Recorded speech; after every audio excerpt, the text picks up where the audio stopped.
Well, thank you for joining us at Ask a Historian. I'm Matthew Wilkinson, historian with Heritage Mississauga. And on this week's episode, we welcome the founding president of Legends Row, Mississauga, Ron Duquette. We're only a couple of days away from the ceremony for this year's Legends Row, which will take place on November 6th and be live streamed on Heritage Mississauga's channel. But we're going to explore kind of the story of Legends Row and how it came to be. And Rod, I'm not good with math, but 9, 10, 11 years ago, you had an idea, and I'm not sure you knew the genesis that would create. But I'm wondering if you can tell us about Legends Row. But first of all, thank you for joining us, Ron. My pleasure. Yeah, it's kind of an interesting background. I guess it was back in 2011. My wife and I were in Washington, D.C., just kind of touring around, typical tourists, looking at all the sites. And just off the White House, we came upon this incredible walk of fame they call the Extra Mile, which is built into the sidewalks around this specific area. And these were very large bronze plaques depicting a variety of people. And the person that I was interested in was Paul Harris, the founder of Rotary. And his plaque was there, and I was very interested in it. The others, people I really didn't know, obviously, but I certainly knew him. And on the way home, flying home, we just opened Celebration Square, which I'm so proud of, and I think our city really changed with the addition of Celebration Square. And on the way home, I started thinking, gosh, why can't we have something like this in our city? We've got a lot of people who've done amazing things, and a lot of these stories people don't know about. So I came home and I started kind of putting my thoughts on paper and what it might look like, and decided that it was something, I guess it was at a point in time for me. I like to keep active and busy, and I had a little bit of a lull, if you will. And so I kind of put pen to paper and I started developing my idea. And then I thought what I needed to do was to bring some talent into the operation, because I certainly couldn't do anything like this alone. So I reached out to a whole group of people that I'd worked with over the years in various committees and organizations and events and so on. And I brought them together and I put a little portfolio presentation together to see what they'd think of the idea. And of course, all of them were pretty blown away with it. They thought it was amazing. And that was really the start of it. So we started preparing a document that would be presented to the city, to city council, with this idea. And we went before council in 2012, and they liked the idea. The council approved it, and so we were on our way. And we then had to obviously start the negotiating process of where it would be, what it would look like, and all those key elements. And of course, Celebration Square was the only place it could be, in my mind anyways. And as it turned out, everybody else, the politicians included, thought the same. So we looked at various areas around Celebration Square, and I initially had looked at the wall, I guess, which would be the south wall of the Civic Center as where it might be. And it's kind of protected. It's in kind of an alleyway, or if you will. And I initially thought that would be the place to put it. And for whatever reason, the city didn't like that idea. They didn't want to put anything on the walls there and deface the walls or anything of that nature. So we started looking at other places around Celebration Square and came up with a couple, but we ended up where we are now in the area right next to the Jubilee Garden, which is a beautiful, beautiful spot because it's protected, it's covered. So, it's covered from the elements. So you can really enjoy walking through Legends Row any time of the year. Might be a little cold in the winter, but nonetheless, the totems will be there. So anyway, we then had to try and figure out what Legends Row would look like. And the one thing I did not want to do is have plaques in the ground or in the concrete. For some reason, I just didn't like the idea of stepping on people's history, if you will. And so I wanted something that was more visible and something that would tell more of a story about who this person was and what they accomplished and what they did for Mississauga.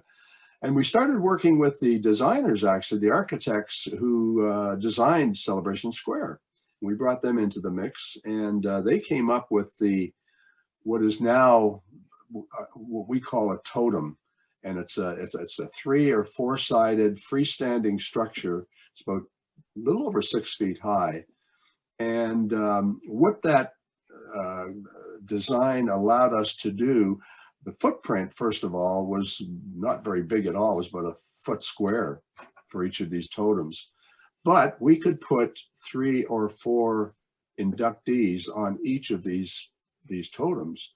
And we could also tell their story. We had space for about 400 words, including a couple of photographs that really allowed us to tell the viewer what this person was all about and what they accomplished and why they were inducted into Legends Row.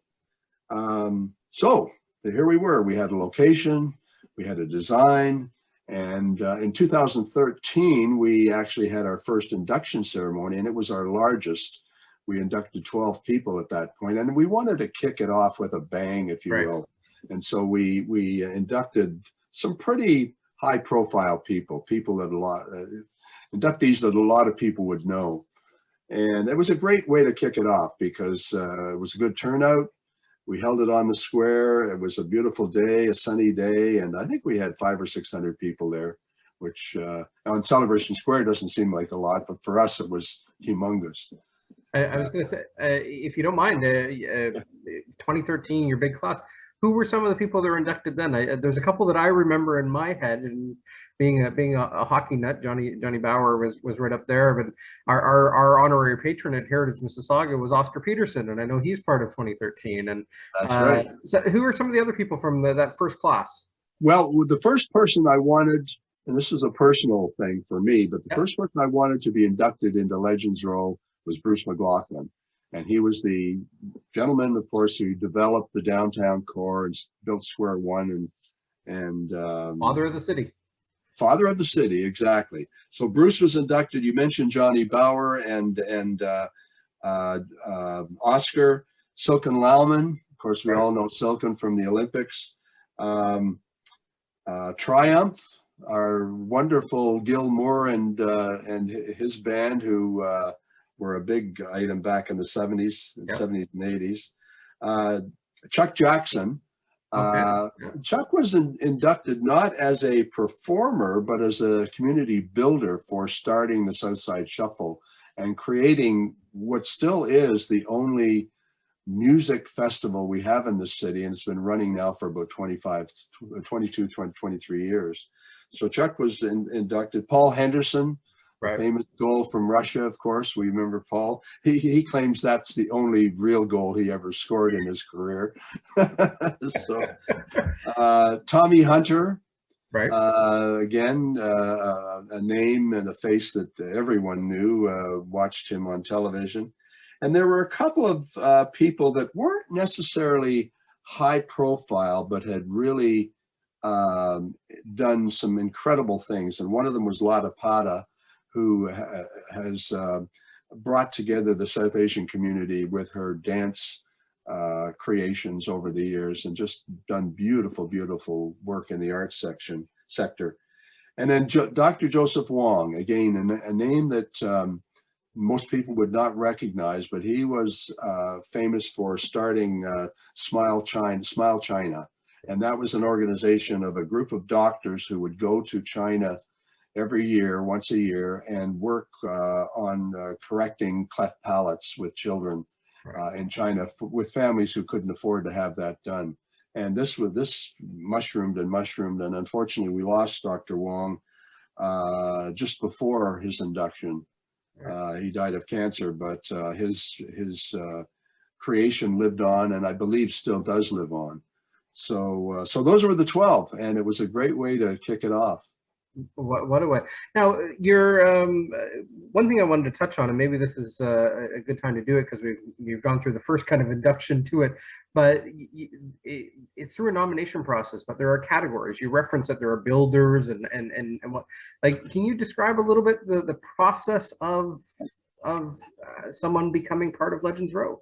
Yeah, it's really quite simple. The nomination process is open to anyone in Mississauga who lives in Mississauga and feels that they know of someone who should be inducted. Right. We have, I think it's 7 categories: athletics, arts and culture, entertainment and media, public service, business, innovation and science, community builders and leaders, and philanthropy.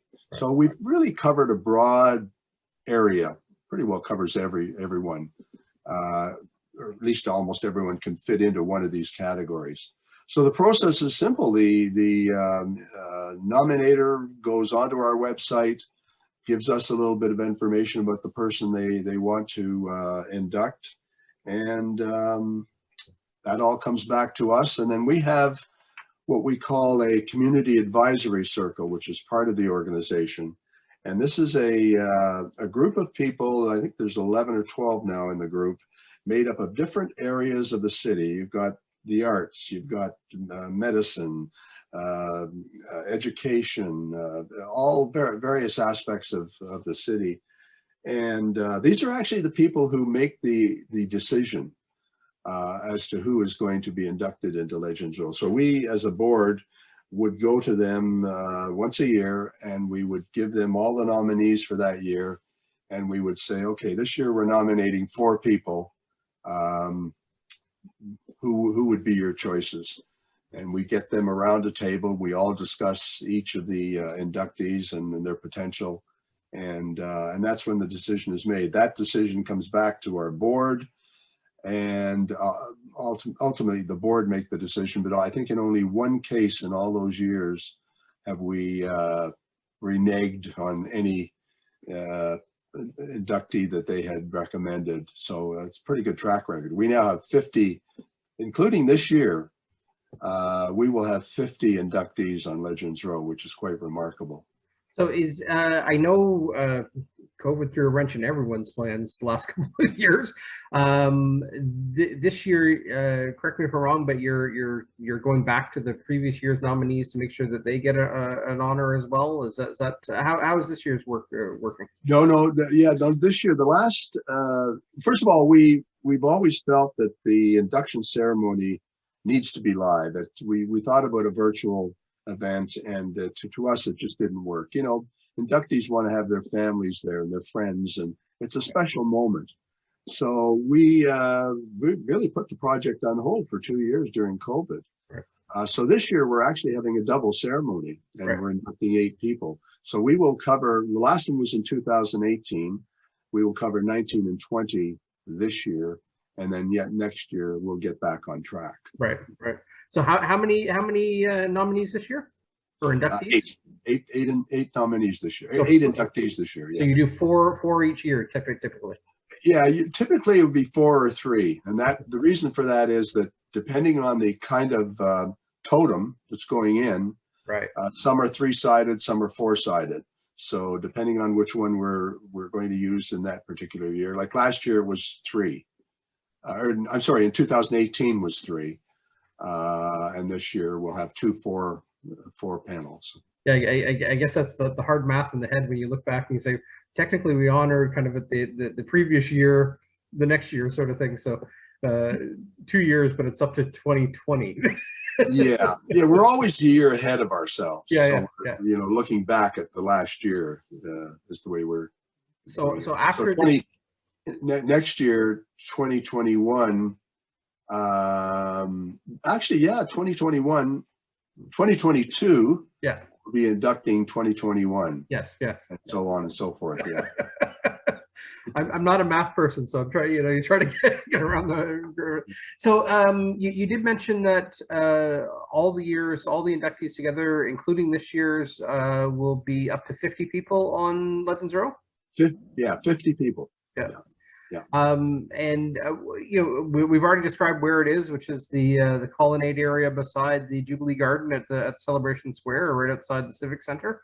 And it really is kind of, just for those who haven't had a chance to go visit it, it's an area you can walk through, and it's not a short, small installation. I mean, you can spend a lot of time here. Yeah. Well, again, and there's another component that needs to be mentioned, and you were very much a part of creating that component for us. And one of the things we wanted to do with Legends Row was to look back at the pioneers and the people who created the small communities throughout Mississauga that became a city in '74. So we put panels that, I think there are 12 individual panels of each of those communities: Streetsville, Port Credit, Arundel, and the list goes on, Malton, and so on. And yeah, and so we've recognized our heroes of the past, if you will. The Timothy Streets and the Warren Clarksons, and all those people that helped create this city.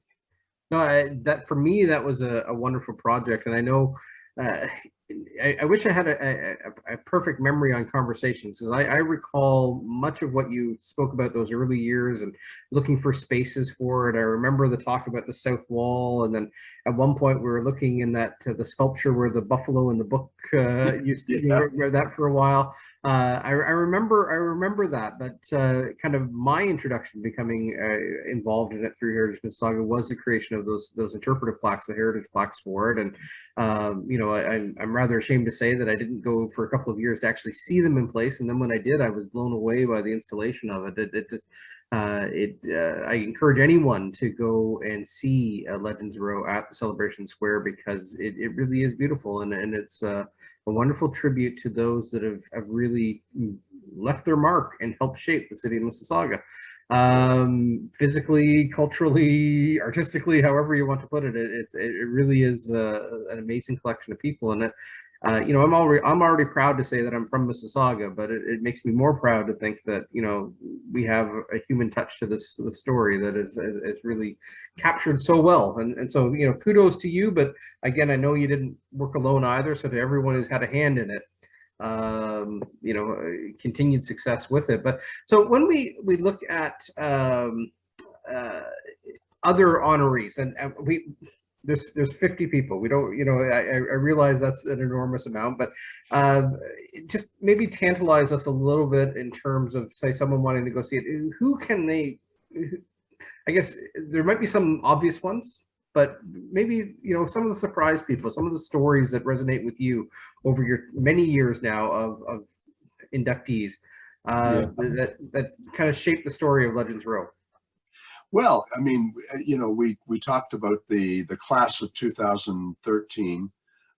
We then went on in 2014 to recognize Harold Shipp, who was one of the major developers of the downtown core. Don Cherry. Well, everybody knows Don Cherry, whether you like him or not. He was certainly a part of Mississauga. Sandy Hawley, the great jockey. Elliot Kerr, who,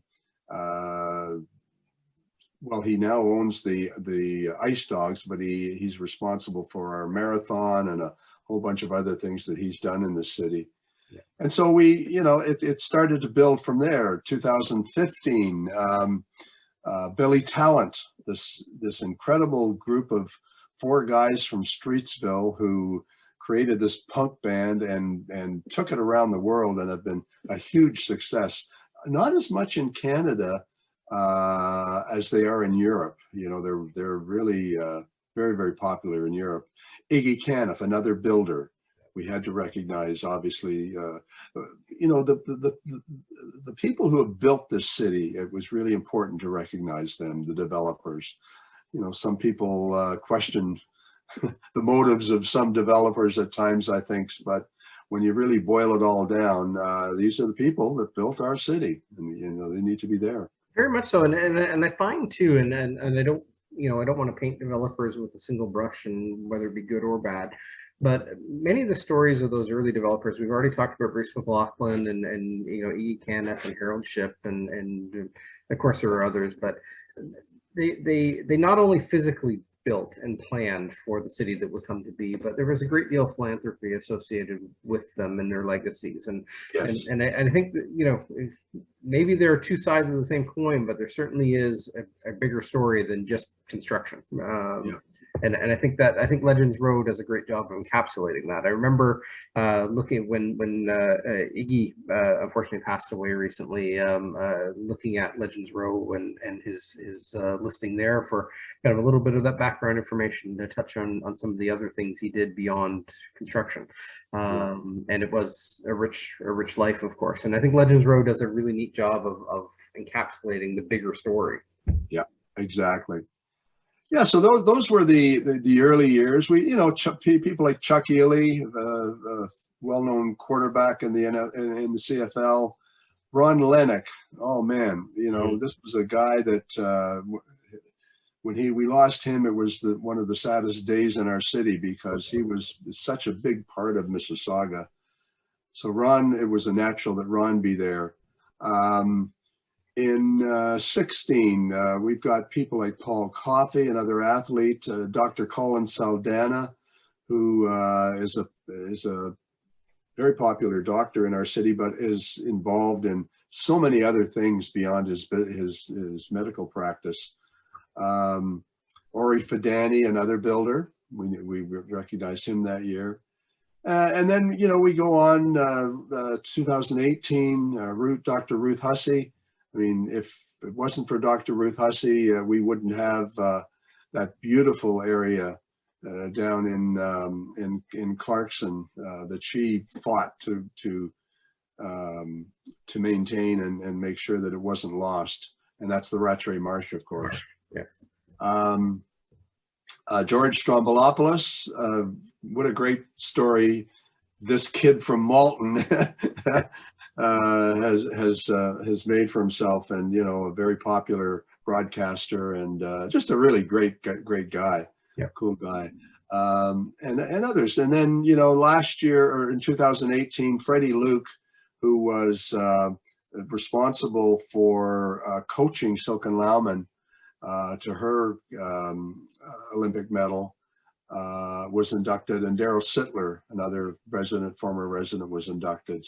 Hazel McCallion was inducted in 2017. I mean, that was a natural, but we had to wait till she left office for a couple of years before we could induct her.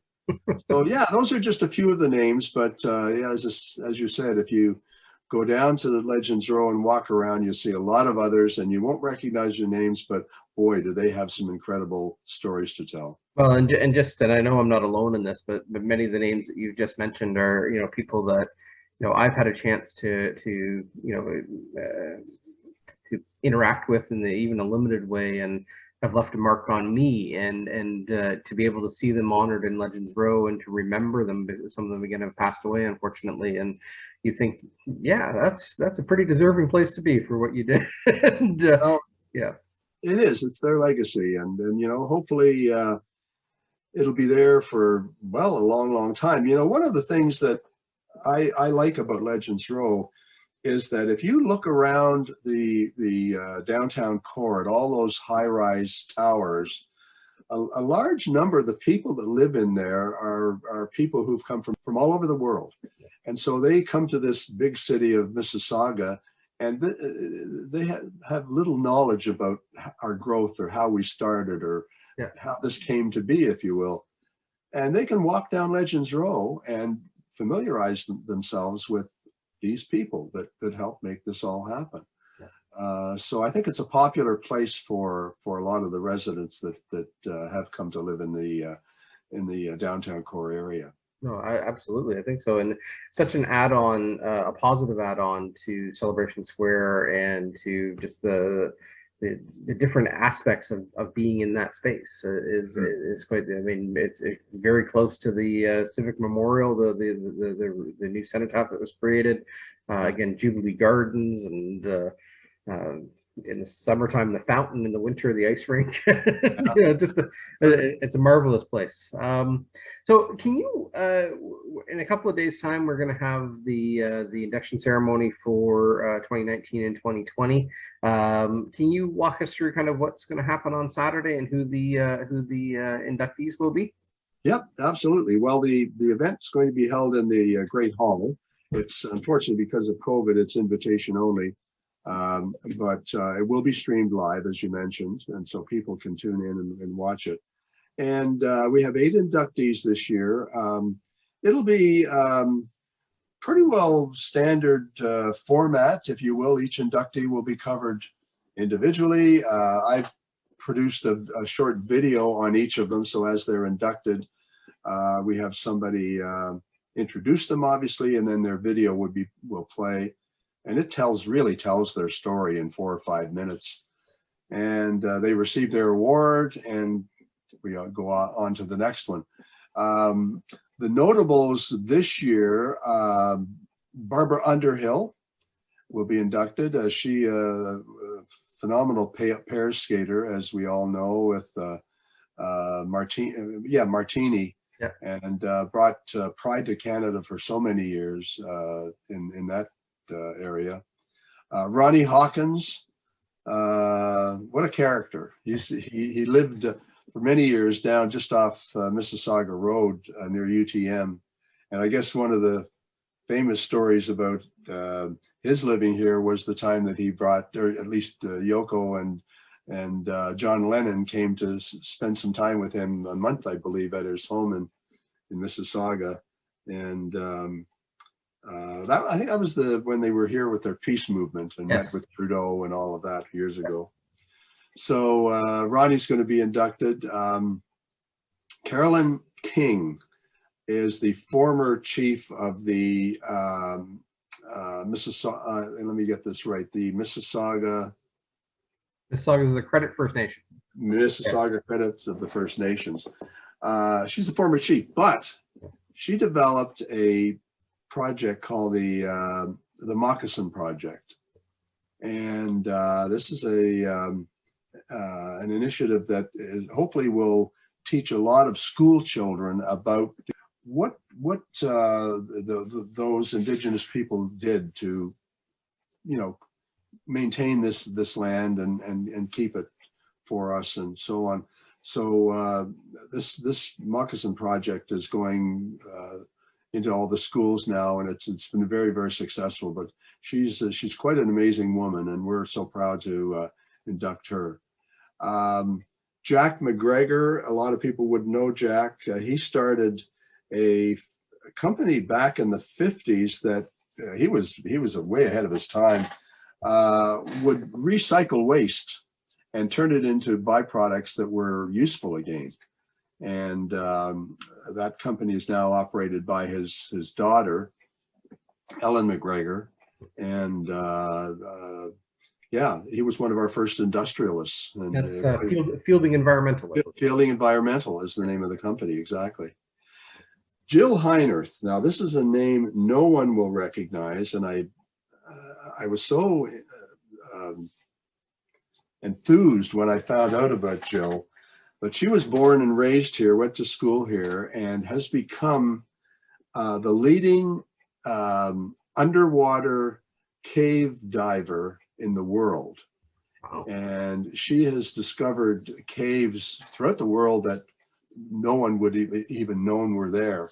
And I mean, what a profession. Well, first of all, when the video was played and you see some of the footage of her crawling through these caves, it's rather scary. It really is. But what a career, and we're so proud to have Jill being inducted this year. Makes you wonder how someone from Mississauga got into a career of cave diving.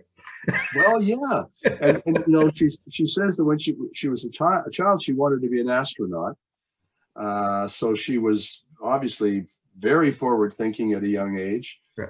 But for whatever reason, those kinds of opportunities weren't available for her in Canada. So she started teaching diving up in Tobermory, and that evolved. Yeah, that evolved into the research work that she does now, and it's an incredible story. Stella Ume is a young lady who brought pride to Mississauga and to Canada, for that matter, in gymnastics, out of the Mississauga Gymnastics Club. And she went on to not only do well competing for Canada in various competitions around the world, but she went on to UCLA in the US and was part of their gymnastics team, and I think was part of either 3 or 4 national titles that UCLA won in gymnastics, which is quite incredible. She then evolved to going to work for a decade with Cirque du Soleil and doing trapeze work with Cirque du Soleil in a couple of their major shows. Just an absolutely lovely young lady. And now she lives in Australia with her daughter and husband, and she's a stand-up comic. So gymnastics, evolving into all of the other things that she's done. And now she's Cirque du Soleil, and now she's a stand-up comic. Well, so, I had an opportunity to meet her very briefly way back when, and always taken by the $1 million smile. She was an infectious personality to the people around her. And so, yeah, just. and her parents will be at the ceremony and will Wonderful. be accepting the award on her behalf. And we're actually going to have a message from Australia, from Stella. So she'll be there in spirit anyways. But yeah, she's her story is just phenomenal. Mohammed Faki. Now there's a name again that certainly the business community will know. He started Paramount Fine Foods several years ago and has built it into an international franchise now. But I think he's not being inducted for that. He's being inducted for his work in philanthropy. Mm-hmm. And this is a gentleman that just jumps into any cause that needs help. You name it, and he's there and helping whenever he can. And so we're very, very proud to induct Mohammed. I think I mentioned all of them. Dr. Reg Perkin was the 8th, and he's a medical doctor who very popular in the city. So yeah, a good lineup. A wonderful lineup, all so well deserved, and like you said, the nominee process for next year and beyond, you can see at legendsrow.ca, and it's open to all residents can contribute. And I don't want to inundate you, but I'd say the more nominations, the merrier. And look forward to seeing how Legends Row has grown, but seeing where it grows from here. It's always a wonderful way to pay tribute to our residents who have really helped shape the city and shape the like I said, maybe the personality of the city, if you will. But yeah, one thing to mention too, Matthew, is that when people are they go onto our website, there is a section with the criteria. And so they should read that criteria just to make sure that they think that the person that they're nominating really fits the criteria. Yeah. And absolutely, and we'll share those links as well. But again, a reminder that the induction ceremony streams on Saturday, which is November 6th. What time does it start? 2 o'clock. Sorry? 2 p.m. 2 p.m. So 2 p.m. on Saturday, November 6th, the ceremony will take place. And again, for anyone at their own time, head out to Celebration Square. If you're going for a skate later this winter when the ice is in, and even Remembrance Day programs at the Civic Memorial, check out Legends Row. It truly is worth the visit. Spend some time and read about some of these people that have shaped the city. And Ron, for all you've done getting Legends Row to where it is, and I know all that you continue to do in growing Legends Row. Thank you on behalf of the residents of the city. It's a wonderful place to have, and so just thank you for spending some time with us here at Ask a Historian. My pleasure. Anytime. And incidentally, I should mention that 3 years ago, 2018, Legends Row changed, and Yes. we now are partnered with Heritage Mississauga. And what a wonderful marriage that is. So we've been working together now for a couple of years. This is our first event really together. It is, yes. And there obviously will be many more, but yeah, this we downsized our board and we merged with some of your people at Heritage, and now we have a very small group of us that are just working together to keep this project going, and it's really working well. Well, it's a pleasure and an honor to be a partner in that from Heritage Mississaugas, and again, your leadership with this, and I know the very talented board that you have working with you, just bring so much positivity to this program, and really look forward to seeing it continue to grow and continue to raise awareness and people to become aware of it and interact with it. And so again, kudos and keep up the great work. You're not allowed to retire yet, so it's. No. Well, I'm retired, but I know. I'm retired from real work. Yeah, there you go. There you go. This is fun work. But this is fun, and I know the event on Saturday is going to be such a positive experience too, and look forward to seeing it and sharing with it. And again, everyone, it's not open to the public this year. Unfortunately, it's invitation only, but you can watch it streamed, and then hopefully we're back to some face-to-face things in the year ahead. And all the best in the planning for 2021 and 2022 and all of those next classes of inductees.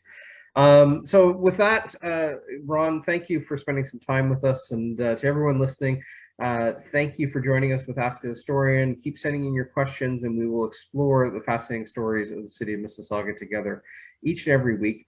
Subscribe and follow us to stay up to date on all things that Heritage Mississauga is up to, and including things like Legends Row. And so again, thank you for joining us with Ask a Historian. My pleasure. Thank you, Matthew. Take care now.